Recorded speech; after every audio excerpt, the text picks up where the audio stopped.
Good evening everyone, कैसे हैं आप सब। आई होप आप सब बहुत अच्छे होंगे और अच्छे से अपने एग्जाम्स की तैयारी कर रहे होंगे। चलिए, हम कहाँ पहुंचे हुए थे, तो हम पहुंचे हुए थे पोषण की आवश्यकता की तरफ। तो अभी अपने को इसी बारे में बात करना है कि पोषण की आवश्यकता क्यों पड़ती है। देखो, इससे पहले वाले क्लास में हमने आंगनबाड़ी के बारे में चर्चा किया कि गांव वाला क्षेत्र है, अगर ग्रामीण क्षेत्र है तो वहां पर अगर आप आंगनबाड़ी स्थापित करना चाह रहे हैं तो उसके लिए क्या क्या क्राइटेरिया होना चाहिए, शहरी क्षेत्र में क्या होना चाहिए और आपके आदिवासी क्षेत्र में क्या होना चाहिए, मिनी आंगनबाड़ी कितनी जनसंख्या पर खोला जाता है, बड़ा आंगनबाड़ी कितनी जनसंख्या पर खोला जाता है, या ग्राम में अगर आप आंगनबाड़ी खोल रहे हैं तो उसके लिए रेंट कितना लगेगा। इन सभी बातों पर हमने अपने पिछले क्लास में चर्चा कर लिया था। ठीक है, आज अपने को देखना है पोषण की आवश्यकता के बारे में। तो जब मैं पोषण की आवश्यकता की बात करूं तो आप सभी जानते हैं कि प्राचीन काल से लेकर के अभी तक हर किसी के लिए पोषण आवश्यक रहा है। लेकिन यहाँ पर जो बात है ना, वो पोषण से है। इसका मतलब ये है कि खाना तो हर कोई खाता है, लेकिन जो आप पोषण ग्रहण कर रहे हैं वह पोषण कैसा है, वह पोषण अच्छा है या खराब है, कुपोषण तो नहीं है कहीं, उसको खाने के बाद आप कुपोषित तो नहीं हो जाएंगे।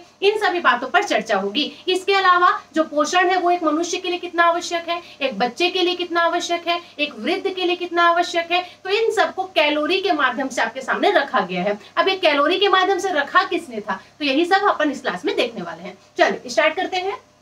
तो देखिए, यह किसने बताया कि आपको कितने कैलोरी पोषण की आवश्यकता पड़ती है। तो यह बताने का जो काम है वो किसने किया था, तो वह किया था Indian Council for Medical Research ने। Indian Council for Medical Research ने क्या बताया, तो इन्होंने बताया कि एक व्यक्ति के लिए कितना पोषण जरूरी है, उसे कैलोरी के अनुसार मापदंड तय किया गया है। अब ये क्या चीज है, इसके बारे में चर्चा करते हैं। ICMR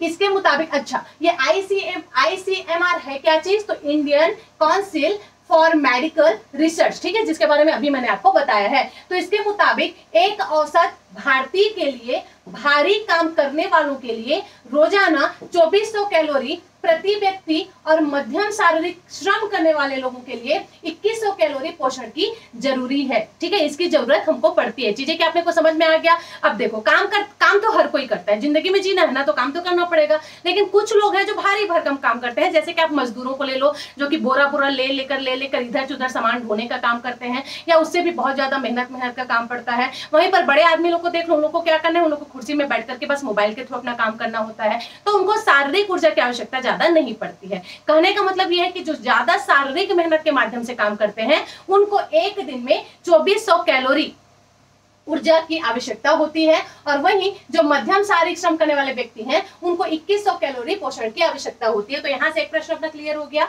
अब देखिए, पोषण सुरक्षा का मतलब यह भी है कि किसी भी व्यक्ति की अपने जीवन चक्र में ऐसे विविधतापूर्ण पर्याप्त मात्रा में पहुंचे सुनिश्चित हो, जिसमें जरूरी कार्बोहाइड्रेट, प्रोटीन, वसा, सूक्ष्म पोषण तत्व की उपलब्धता हो। पोषण का मतलब ये होता है बेटा, सिर्फ खाना नहीं होता है। खाना ऐसा होना चाहिए जिसमें आवश्यक मात्रा में जितने भी इंग्रेडिएंट्स है वो शामिल हो, जितने भी विटामिन है, प्रोटीन है, वसा है, कार्बोहाइड्रेट है, जितनी मात्रा होनी चाहिए, है ना, वो कम से कम उतनी मात्रा वहां पर उपस्थित होना चाहिए। यह एक मेन पोषण कहलाता है। आपका खाना नहीं होता है। चावल सब्जी खा रहे हो, चावल सब्जी में कैलोरी कितना है, कितनी आवश्यक प्रोटीन विटामिन है, आपको नहीं पता, बस आप पेट भरने के लिए खा रहे हैं, तो वह एक अच्छा पोषण नहीं कहलाएगा। आया समझ में। इन तत्वों की आपूर्ति अलग अलग तरह के अनाज, दाल, तेल, दूध, अंडे, सब्जी और फलों में होती है, इसलिए इनका उपलब्धता और वहन करने की परिस्थितियां बननी चाहिए। इसी तार में पीने के साथ साथ पानी की उपलब्धता भी जरूरी है। पोषण सुरक्षा पर राज्य की संवैधानिक बाध्यताएं। अब ये चीज आप लोगों को क्या समझ में आ गया कि पोषण की आवश्यकता क्यों पड़ती है, तो हमारे शरीर को कुपोषण से बचाने के लिए हमको पोषण की आवश्यकता होती है। अब यहाँ पर पोषण का मतलब हरगिज खाने से नहीं है। इसका मतलब यह है कि आप जो भी आहार ग्रहण कर रहे हैं, चाहे थोड़ा सा खा रहे हो, ज्यादा खा रहे हो, लेकिन उसमें कैलोरी होना चाहिए, विटामिन, प्रोटीन, वसा, ये सारी चीजें वहां पर होनी चाहिए। अब आप देख लें कि आप अपने खाने में क्या क्या चीजें शामिल कर रहे हैं। ठीक, यहाँ पर ये बताया जा रहा है। पानी भी आपको पर्याप्त मात्रा में पीना है। पानी पीने के तो फिर बहुत सारे फायदे हैं। ठीक है, एक दिन में कम से कम 8 गिलास पानी तो आपको पीना ही चाहिए। ठीक, चलिए आगे बात करते हैं। भारत के संविधान का अनुच्छेद 21 हर एक के लिए जीवन और स्वतंत्रता के मौलिक अधिकार को सुनिश्चित करता है। जब आप भारत का संविधान पढ़ेंगे तो भाग 3, जिसको फंडामेंटल राइट्स कहा जाता है, मौलिक अधिकार कहा जाता है, तो मौलिक अधिकार के 21 में जब आर्टिकल 21 में पहुंचेंगे तो वहां पर क्लियर ये बात बताया गया है कि हर एक व्यक्ति के जीवन और स्वतंत्रता का मौलिक अधिकार सुनिश्चित करता है। और इसी 21A में क्या जोड़ा गया, तो इसी 21A में आपके शिक्षा के अधिकार को भी जोड़ा गया था, जो मैंने आपको लास्ट क्लास क्लास में बताया था। ठीक है, अब देखिए इस अनुच्छेद के तहत उपलब्ध जीवन और स्वतंत्रता के अधिकार में भोजन का अधिकार भी सम्मिलित है। एग्जाम में यही आ जाएगा कि आपके भोजन के अधिकार या पोषण के अधिकार में संबंध बताने वाला आर्टिकल कौन सा है। तो आप ध्यान रखेंगे आर्टिकल 21 क्या कह रहा है। आर्टिकल 21 ये कह रहा है सॉरी, आर्टिकल 21 आपका ये कह रहा है कि आपके जीवन और स्वतंत्रता के अधिकार में भोजन भी बिल्कुल है, क्योंकि आप जीवन कैसे जियोगे, जब आपके शरीर में भोजन जाएगा तभी आप जीवन जी पाएंगे। इसीलिए कहीं ना कहीं आर्टिकल 21 इससे कनेक्टेड है। ठीक है, अब देखिए वह संविधान का अनुच्छेद 47 कहता है कि लोगों के पोषण और जीवन के स्तर को उठाने के लिए साथ ही जन स्वास्थ्य को बेहतर बनाना राज्य की प्राथमिक जिम्मेदारी होगी। भाग 3 को छोड़कर जैसे ही आप भाग 4 में पहुंचते हैं, ठीक है, भाग 3 को छोड़कर जैसे ही आप भाग 4 में पहुंचते हैं, वहां पर क्या बताया गया है। तो वहां पर आपका बताया गया है आर्टिकल 47 कहता है कि लोगों के पोषण और जीवन स्तर को उठाने के साथ साथ जन स्वास्थ्य को बेहतर बनाना यह राज्य की जिम्मेदारी होती है। तो राज्य की जिम्मेदारी के बारे में किसमें चर्चा किया गया है, जो कि आपके पोषण से संबंधित है, 47 में बताया गया है। फंडामेंटल राइट्स के कौन से आर्टिकल में बताया गया है, तो आर्टिकल 21 में बताया गया है। ठीक है, अब देखिए धारा 25 क्या कह रहा है। इससे पहले देखो मानव अधिकारों पर जारी अंतर्राष्ट्रीय घोषणा पत्र 1949 की धारा 25 हर व्यक्ति के लिए पर्याप्त भोजन के अधिकार को मान्यता प्रदान करता है। तो देखो यहाँ पर हमने कितने सारे फैक्चुअल पॉइंट्स देख लिए। सबसे पहले तो आर्टिकल 21 की अगर मैं बात कर लूं तो मौलिक अधिकार है आपको कि आपको अच्छा पोषण ग्रहण करना पड़ेगा ताकि आपका जीवन अच्छे से व्यतीत हो सके, आपका स्वास्थ्य सही रहेगा तो आप भी जीवित रहेंगे। वहीं पर अगर मैं भाग 4 की बात कर दूं, नीति निर्देशक तत्व की बात कर दूं, तो वहां पर राज्य के कर्तव्य को आर्टिकल 47 के अंतर्गत बताया गया है कि राज्य का कर्तव्य होगा कि आपको अच्छा पोषण वो क्या करे, प्रोवाइड कराए। ठीक है, और वहीं पर अगर धारा की बात कर ले तो धारा 25 में इस बात की व्याख्या की गई है। कौन सी धारा की बात हो रही है, तो मानव अधिकार पर जारी अंतर्राष्ट्रीय घोषणा पत्र 1949 की धारा 25 क्या कह रहा है, तो ये कह रहा है कि हर व्यक्ति के लिए पर्याप्त भोजन के अधिकार को मान्यता देती है। आगे क्या आपने को इतनी बातें समझ में। अब देखिए आगे क्या बोला जा रहा है। आर्थिक सामाजिक सांस्कृतिक अधिकारों पर अंतर्राष्ट्रीय सहमति दस्तावेज की धारा 11 और आर्थिक सामाजिक सांस्कृतिक अधिकारों की समिति हर व्यक्ति को भूख से मुक्त रखने के संदर्भ में राज्य की जिम्मेदारी की विस्तार से व्याख्या करती है। मतलब यह राज्य का कर्तव्य है कि आपके राज्य में भूखमरी की समस्या नहीं होनी चाहिए, कोई भी ऐसा मनुष्य नहीं होना चाहिए जो कि भूखमरी से मर रहा हो। तो यह जिम्मेदारी किसको दी गई है, यह जो जिम्मेदारी है वह एक राज्य को दिया गया है। तो यहाँ तक भी हमारी चीजें क्या क्लियर हो चुकी है। अब देखो धारा 12 क्या कहता है, तो धारा 12 महिलाओं और बच्चों के खाद्य पोषण सुरक्षा के बारे में राज्य की जिम्मेदारी को स्पष्ट करता है। स्टार मार्क के साथ पेन डाउन आपको करना है।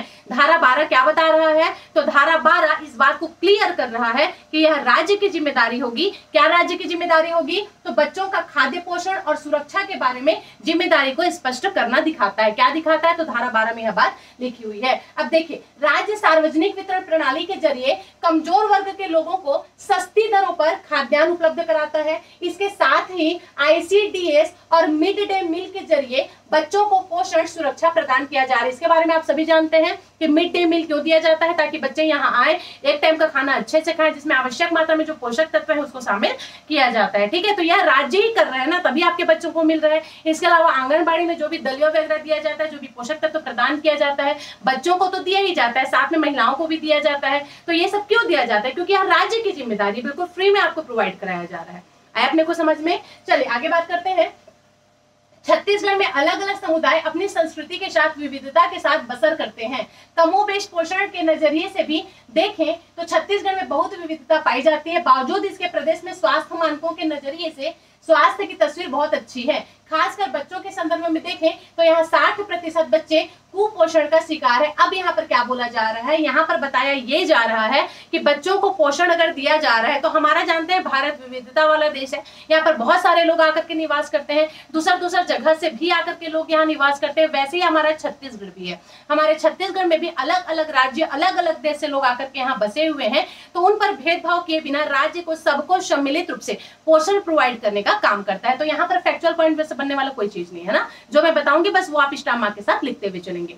चलिए आगे बात करते हैं। बच्चों में अब पोषण का महत्व बताया गया है। तो बच्चों में पोषण का क्या महत्व है, यही यहाँ पर बताया गया है। क्या बताया जा रहा है, देखो तो पोषण से बच्चों की बढ़त अच्छी होती है। क्या बताया जा रहा है, अगर आप अच्छा पोषण खाएंगे तो आपकी हाइट अच्छे से बढ़ेगी, आपका हेल्थ अच्छे से आएगा। यही यहाँ पर बताया गया है कि अच्छे पोषण से क्या होता है, तो बच्चों की बढ़त अच्छी होती है, दिमाग का विकास होता है, सही पोषण से बीमारियों से लड़ने की शक्ति भी मिलती है और बार बार बीमार नहीं पड़ते हैं। तो ये सारी बातें अपने को पता है। अगर आप अच्छा खाना देंगे, अच्छा, मम्मियाँ क्यों जिद्दी करती हैं बच्चों को कि आप अच्छा खाना खाइए, दूध पियो, बॉर्नविटा डाल के पियो, बादाम खाओ, काजू खाओ, किशमिश खाओ, चॉकलेट अवॉइड करो, मैगी अवॉइड करो, क्यों बोलती हैं मम्मियाँ? इसलिए बोलती हैं क्योंकि अच्छे से जानकारी है कि ये जो है पोषण अच्छा पोषण है और यह जो है खराब पोषण है। इससे आपके बॉडी में क्या होगा, फायदा होगा, इससे आपके बॉडी को नुकसान पहुंचेगा। इसीलिए हमेशा पेरेंट्स क्या करते हैं, आपको अच्छे पोषण देने की बात करते हैं। क्यों? क्योंकि जैसा आप पोषण करोगे, जैसा आप खाना खाओगे, उस हिसाब से आपका जो शरीर है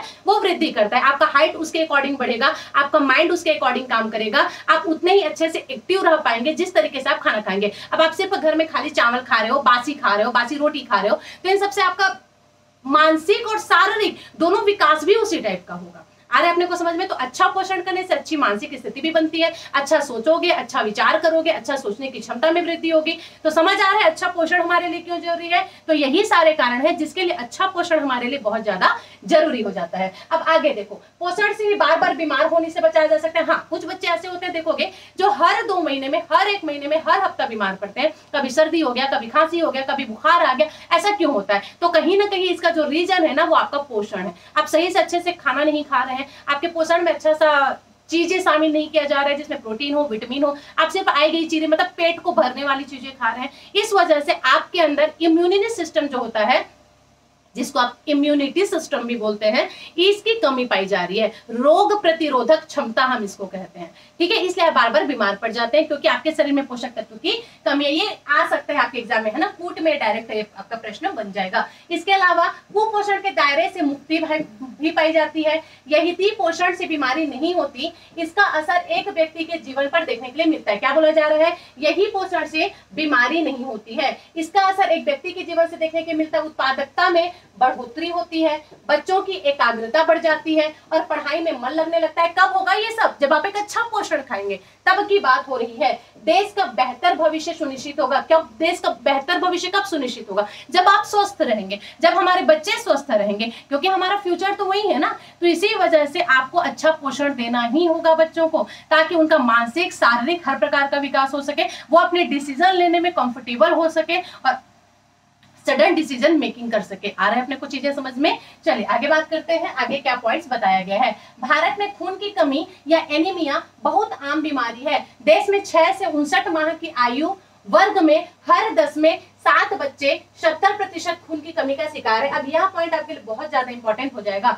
सबसे पहला प्रश्न तो यहाँ से यही बन जाएगा कि खून की कमी से कौन सा रोग होता है। तो आप ध्यान रखेंगे, खून की कमी से आपका एनीमिया होता है। क्या होता है? खून की कमी से आपका एनीमिया होता है। क्या बताया जा रहा है ये देखो, भारत में खून की कमी या एनीमिया बहुत आम बीमारी हो गया है आज के टाइम पर। ऐसा क्यों? क्योंकि देश में 6 से लेकर के 59 माह, मतलब 59 माह की आयु वर्ग में हर 10 में से 7 बच्चे 70% खून की कमी का शिकार हैं। ठीक है, क्यों? एनीमिया की वजह से। इसमें से 40% बच्चे मामूली तौर पर और 30% बच्चे गंभीर रूप से प्रभावित हैं। टोटल 70% बच्चे इसे प्रभावित हैं, जिसमें 40% जो बच्चे हैं वो गंभीर रूप से एनीमिया, मतलब खून की कमी की परेशानी से जूझ रहे हैं। 30% बच्चे वो भी जूझ रहे हैं पर इतनी गंभीर नहीं है उनकी बीमारी। ग्रामीण क्षेत्र में महिलाएं, युवती, बच्चे एनीमिया से ज्यादा पीड़ित हैं।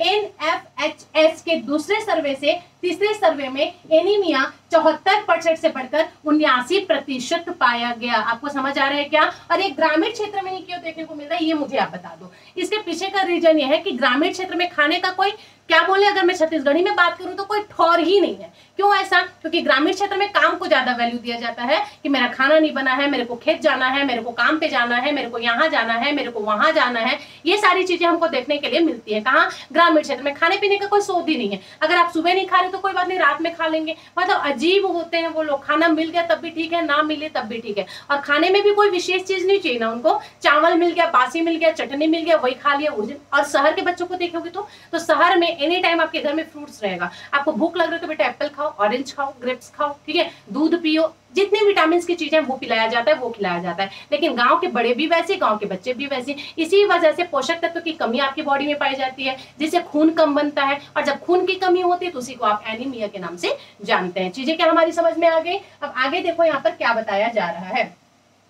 प्रत्येक 10 में से 8 गर्भवती माँ खून की कमी से संघर्ष करती है। माँ से खून की कमी का प्रभाव उसकी संतान पर भी सीधे रूप से पड़ता है। मैंने बताया ना, आप जो भी पोषण ग्रहण करते हैं वो आप अपने लिए नहीं ग्रहण करते हैं, उसका कहीं ना कहीं कनेक्शन आपके बच्चे पर रहता है। अगर आपको कोई बीमारी है तो एकदम जेनेटिक के थ्रू वो आपके बच्चे पर भी जाएगा, तो यह चीज भी आपको ध्यान रखना है। सर्वे में पाया गया कि जिन माओ को एनीमिया था उसमें से 54% शिशुओं में भी खून की कमी थी। समझ आया? मध्य प्रदेश बिहार के बाद दूसरा राज्य है, मध्य प्रदेश बिहार के बाद दूसरा राज्य है जहां बच्चों में सबसे ज्यादा एनीमिया पाया जाता है। मतलब अगर हम भारत की बात कर ले तो सबसे ज्यादा जो एनीमिया है वो बिहार में देखने के लिए मिलता है। और दूसरे नंबर पर कौन सा है? तो दूसरे नंबर पर आपका मध्य प्रदेश है। इसके अलावा और क्या बताया जा रहा है? तो किशोर युवतियों में भी यह एक गंभीर बीमारी है, जहां हर 10 में से 6 युवतियां एनीमिया का शिकार है। पोषण सुरक्षा के लिए नीतिगत व्यवस्थाएं की गई है। कैसी व्यवस्थाएं की गई है? तो इसके लिए कुछ योजनाएं चलाई गई हैं, कुछ नियम बताए गए हैं, जिसमें से पहला है आपका राष्ट्रीय बाल नीति 1974।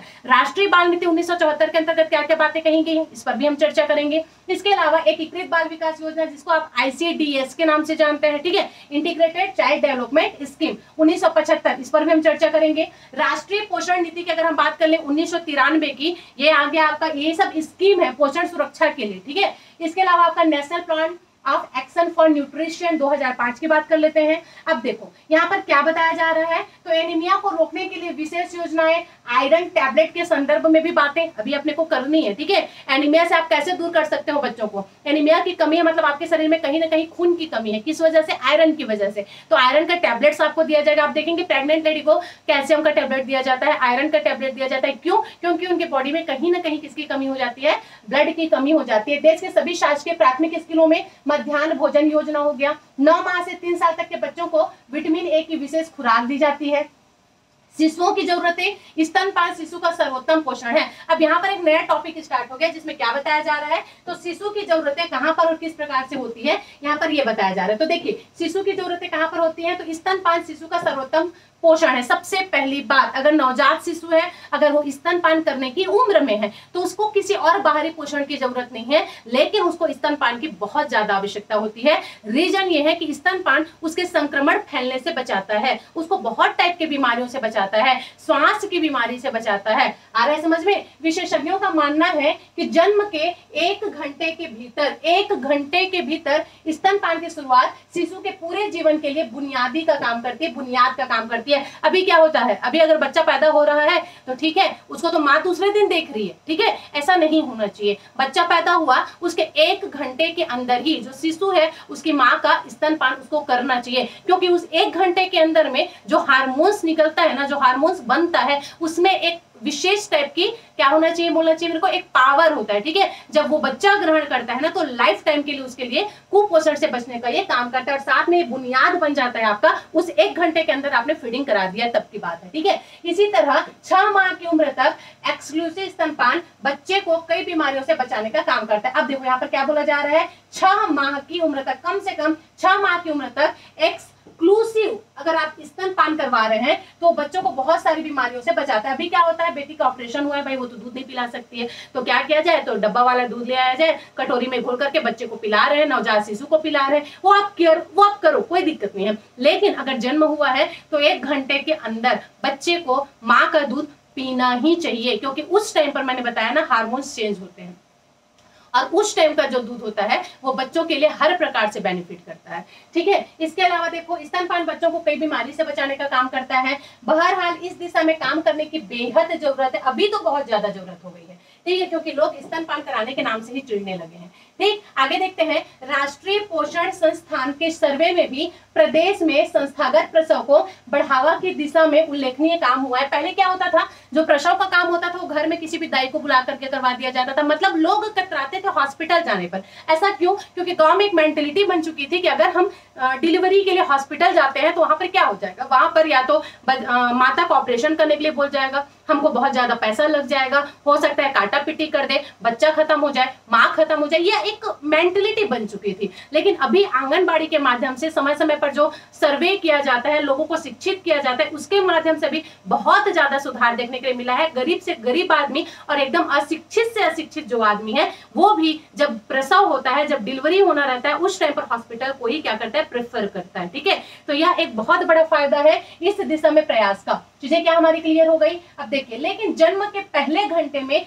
स्तनपान का प्रतिशत केवल 264 है। होगा ही ना, मैं बताई ना रीजन ये है क्योंकि आजकल मैक्सिमम बच्चे तो ऑपरेशन से हो रहे हैं। अब ऑपरेशन से हो रहे हैं मतलब वही है कि ऑपरेशन हुआ है, पेट कटा हुआ है, कैसे पिलाएं? ठीक है, हम खुद दर्द में मर रहे हैं या फिर बेहोशी का इंजेक्शन दे दिया है तो 2-3 घंटे बाद तो माँ ही होश में आ रही है, क्या करें फिर उस टाइम पर? तो इसी वजह से रीजन 264 लोग अभी भी स्तनपान का जो प्रतिशत है वो सिर्फ 264 है। यह अब भी चुनौती बना हुआ है। इस दिशा में व्यापक जन चेतना की आवश्यकता है। लोगों को बताना पड़ेगा कि उस 1 घंटे के अंदर अगर आप फीडिंग कराते हैं तो उसका क्या प्रभाव अपने को देखने के लिए मिलता है। शिशुओं की पोषण सुरक्षा के क्या मायने हैं? अब यहाँ पर कुछ चीजें बताई गई है। देखो क्या बोला जा रहा है, शिशु और छोटे बच्चों के भोजन के संदर्भ में कौशलपूर्ण सहायता और सलाह का दिया जाना। सबसे जरूरी चीज ये है कि जो गर्भवती माता है, जो उनका फैमिली है, उनको इस बारे में शिक्षित किया जाए। किस बारे में? तो शिशु और छोटे बच्चों के भोजन के संदर्भ में। इसके अलावा बच्चे के जन्म के 6 माह बाद तक माता को आर्थिक और पोषण सहायता दिया जाना चाहिए। यह भी एक नियम है जो बहुत ज्यादा जरूरी है। मतलब बच्चा पैदा हो गया अगर उसको 6 महीना हो गए हैं तो उसके बाद तक माता को क्या करना है, आपको आर्थिक और पोषण सहायता देना ही चाहिए। इसीलिए आप देखेंगे गर्भवती जो महिला होती है उसके नाम पर अलग आपको दलिया पैकेट मिलता है, बच्चे के लिए अलग मिलता है, या आंगनबाड़ी के माध्यम से व्यवस्था किया जाता है। इसके अलावा समुदाय और कार्यस्थल पर समस्त सेवाओं और सामग्री सहित झूला घर होना चाहिए। क्या बताया जा रहा है? तो जो भी संस्था या फिर जो कार्यस्थल है, कार्यस्थल यहाँ पर बताया जा रहा है उन माँ के बारे में जो कि मजदूरी करती हैं, कहीं जाकर के काम करती हैं। तो मान लीजिए उसके घर में कोई एक्स्ट्रा लोग नहीं है जो कि उसके बच्चे को रख सके जब तक कि वो काम पे जा रही है, तो उस स्थिति में क्या व्यवस्था होना चाहिए बोला जा रहा है? तो उस स्थिति में जहां भी वो काम करने जा रही है, जो कार्यस्थल है, वहां पर समस्त सेवा मतलब बच्चे के लिए हर प्रकार की व्यवस्था होनी चाहिए। हर प्रकार की व्यवस्था मतलब उसको फीडिंग करने के लिए एक जगह प्रोवाइड करना चाहिए, रेस्ट करने के लिए थोड़ा सा जगह होना चाहिए, बच्चे को सुलाने के लिए कम से कम एक छोटा सा ही ना सही रूम कर दो, या बैठने के लिए कम से कम जगह कर दो। ठीक है, इसके अलावा सामग्री तो होना ही चाहिए, पानी वानी बॉयल करना है मान लो। इसके अलावा सहित झूला घर होना चाहिए ताकि आप बच्चे को उसमें सुला करके अपना काम कर सकें। चीजें क्लियर? इसके अलावा बच्चों के लिए पूरक पोषण आहार 6 माह बाद क्यों? अब यहाँ पर एक प्रश्न आपके माइंड में आ सकता है कि बच्चा तो अब 6 महीने का हो गया, 6 महीने का हो गया तब वो तो बाहरी खाना भी खा सकता है। तो यहाँ पर यही बताया जा रहा कि आखिर 6 माह बाद पूरक पोषण आहार क्यों देना चाहिए? तो ये समझो, 6 महीने के बच्चे की जो शारीरिक जरूरतें बढ़ जाती हैं। 6 महीने बाद बच्चा क्या होता है? अभी तक ये हो रहा था कि जो बच्चा है वो माता का जब फीडिंग कर रहा था उसका पेट भर जा रहा था, वो सफिशिएंट था। लेकिन अब आपका बच्चा बड़ा हो गया है, बड़ा हो गया इन सेंस हाइट में भी बड़ा हो गया, हेल्थ में भी बड़ा हो गया। अब जब पेट भी बड़ा हो गया है तो उसका आहार भी तो बड़ा हो गया। तो इसी वजह से सिर्फ दूध से उसकी पूर्ति नहीं हो पा रही है। तो इसीलिए क्या करना है, तो 6 महीने के बच्चे की जो शारीरिक जरूरतें हैं वो भी बढ़ जाती है। इसलिए माँ के दूध के साथ साथ आप ऊपरी आहार की शुरुआत करना भी आवश्यक है। तो 6 माह तक तो सिर्फ और सिर्फ माँ का दूध ही आपको देना है, वो बच्चे के लिए सफिशिएंट है, चाहे आपका बच्चा कितना भी मोटा क्यों ना हो। ठीक है, लेकिन आपका बच्चा जैसे ही 6 महीने का हुआ उसके बाद फिर आप उसको कुछ ऊपरी आहार दे सकते हैं, जैसे सेरेलेक्स वगैरह हो गया, एकदम पतला एप्पल का घोल बना लो। ठीक है, एप्पल को बॉईल करके उसको थोड़ा सा मिक्सी में ग्राइंड कर लीजिए, उसके बाद फिर उसमें दूध डाल करके खिलाओ। ये सारी चीजें ना बहुत विटामिन प्रोटीन मैंने खुद किया हुआ है। ठीक है, तो इस कारण से अपना एक्सपीरियंस भी शेयर कर रही हूँ और साथ में यहाँ पर जो चीजें लिखी हुई है वो भी बता रही हूँ। ये बच्चों का एक केयर करने का तरीका होता है। जैसे आप कहीं जा रहे हैं तो आप अपने से एप्पल को बॉईल करके एक डिब्बे में भर करके रख लो कि बच्चा जा रहा है कहीं भी आप जा रहे हैं तो वहां पर तो किसी दूसरे के घर में आप ये सब व्यवस्था नहीं कर सकते है ना। एक छोटा सा डिब्बा, स्टील के डिब्बा में रख लीजिए, बच्चे को जहां भूख लग रहा है चम्मच से निकाल कर 2-4 चम्मच खिला दो, छोटा सा पेट है, बढ़ जाएगा। आया क्या समझ में? यह एक सुविधा होती है। काजू किशमिश आप थोड़ा सा वो करके घी में सेक करके रख लीजिए, जिसको एकदम ग्राइंड करने पर वो पाउडर टाइप बन जाए, वो खिला दो बच्चों को। तो ये सारी चीजें क्या होती है ना, प्रोटीन विटामिन देने का काम करता है। थोड़ा सा बड़ा हो गया, जब वो खाने लायक हो गया, अनार छील लो, अनार का जो दाना है उसको एकदम से पीस लीजिए, पीस करके खिलाइए। तो अनार के दानों को छील करके आप एक छोटा सा डिब्बा में रख सकते हैं, जैसे कहीं लंबे समय के लिए आप जा रहे हैं तो।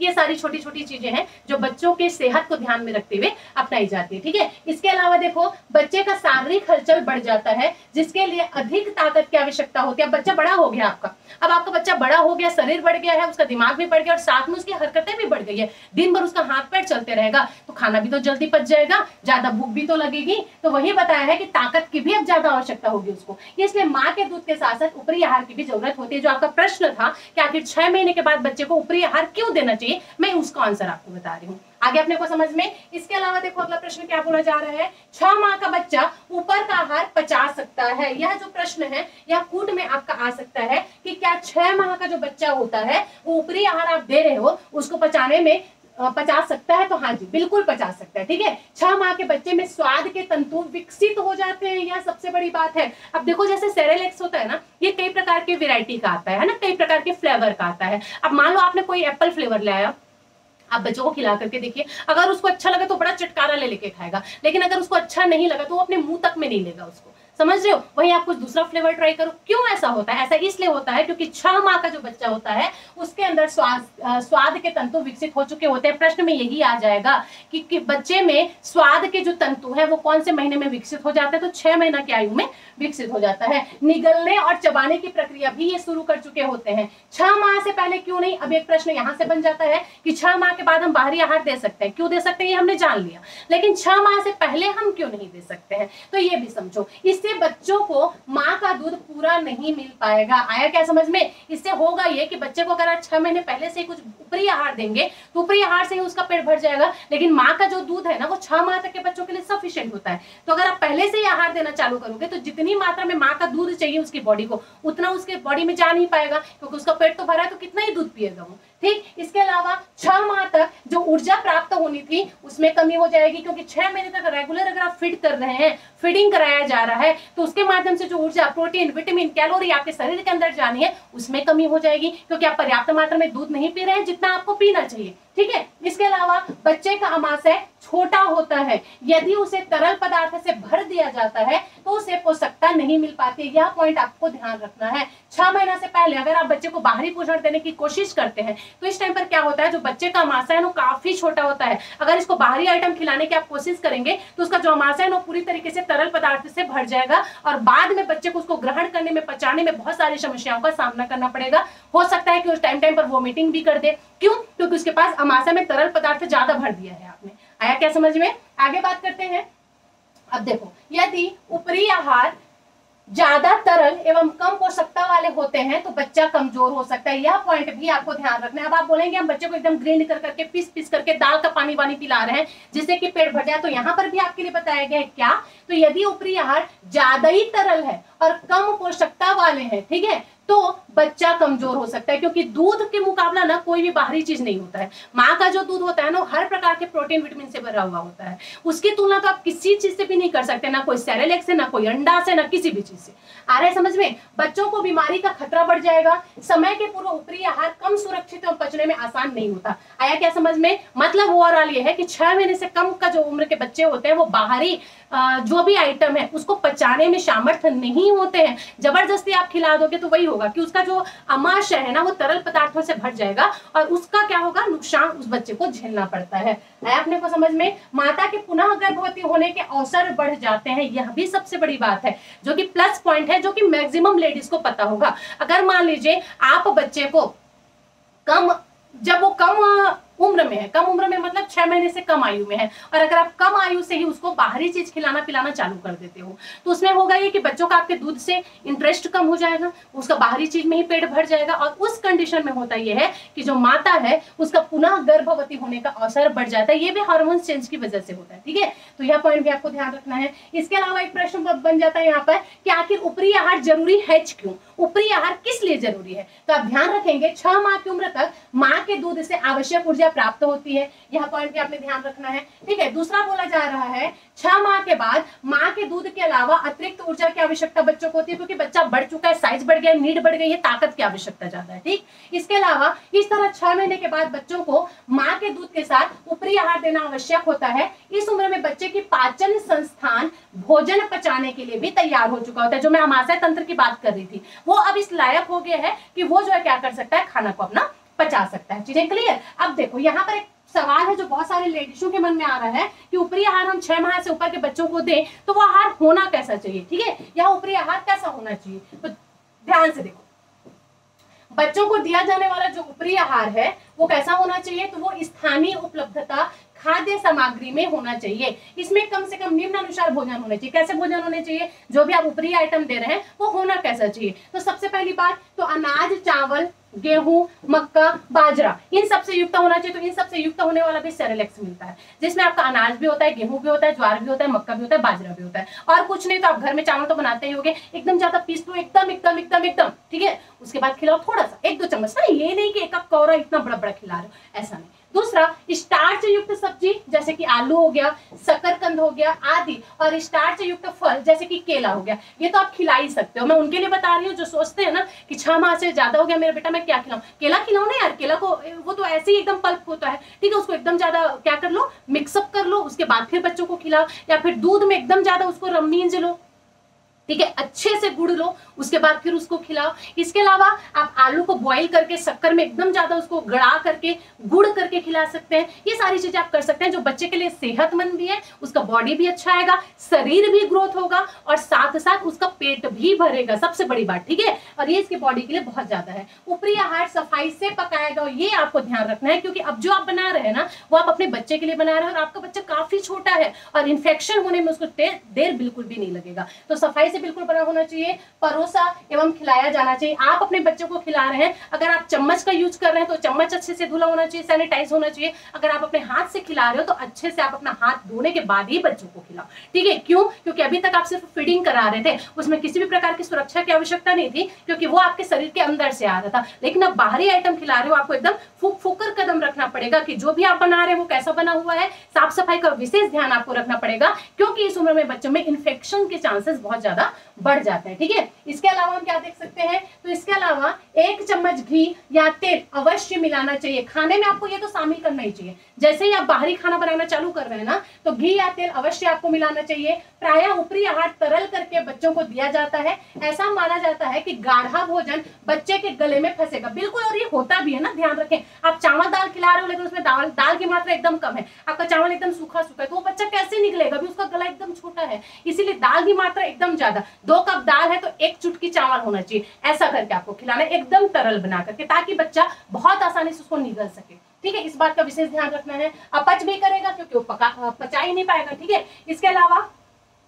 इसमें उसमें पानी आदि मिलाकर उसे पतला कर दिया जाता है। यह जरूरी है कि बच्चे की मां को उसे देने वाले भोजन व गाढ़ेपन की जानकारी दी जाए। भोज्य पदार्थ इतना गाढ़ा होना चाहिए जो कि चम्मच तिरछी करने पर धीरे धीरे टपके। अब ये भी समझ लो, अगर आप बना रहे हो तरल बोल रहे हैं, मतलब ये नहीं है कि 1 चम्मच उठाया आपने जैसे कि पानी हो और जैसे उसके मुंह में डाले पूरा एक ही बार में अंदर, इतना नहीं होना चाहिए। कम से कम इतना गाढ़ा हो कि बूंदी बूंदी बूंदी करके, जैसे हम दाल बनाते हैं ना, दाल ना तो एकदम ज्यादा पतला होना चाहिए ना एकदम ज्यादा गाढ़ा होना चाहिए। तो आप जैसे खिलाते हो वैसे ही बिल्कुल उसकी क्या रखनी चाहिए, कंसिस्टेंसी आपको रखना रहेगा, ठीक है। इसके अलावा बच्चों को खाने देने की मात्रा की अगर हम बात करें कि बच्चों को खाना कितना देना चाहिए और किस किस प्रकार से देना चाहिए, तो इसके बारे में भी बताया गया है, लेकिन इसके बारे में हम करेंगे कल की क्लास में चर्चा। क्या बारे में कल की क्लास में चर्चा करना है अपने को, कि बच्चे को अगर आप खाना दे रहे हैं तो खाना देने की जो मात्रा है वो होनी कितनी चाहिए। मतलब क्या कि 7वें माह के अगर आप अवधि में पहुंच चुके हैं तो नरम दाल, दलिया, दाल, चावल, इसके साथ साथ आप क्या दे सकते हो, या इसको कितना मिक्स करके बनाना है, गाढ़ा रखना है या एकदम पतला रखना है। तो इन सभी बातों पर हमारी चर्चा होगी कल के क्लास में। फिलहाल अभी के लिए इतना ही। आई होप आपको वीडियो बहुत अच्छे से समझ आया है। और मैं फिर से बता दूं, समस्त महिलाएं बिल्कुल ट्राई करें, घर बैठे सिर्फ आपको पढ़ना है, समय निकालिए, जरूर से पढ़िए। और दूसरी बात, मेरे चैनल पर बिल्कुल फ्री में आपको महिला सुपरवाइजर का कंप्लीट तैयारी करवाया जा रहा है। इसलिए अगर आप फर्स्ट टाइम मेरे चैनल पर विजिट करें, जल्दी से सब्सक्राइब करें, लाइक करें, कॉमेंट करके बताएं वीडियो आपको कैसा लगा। मिलते हैं नेक्स्ट क्लास में। Thank you so much for watching. Thank you.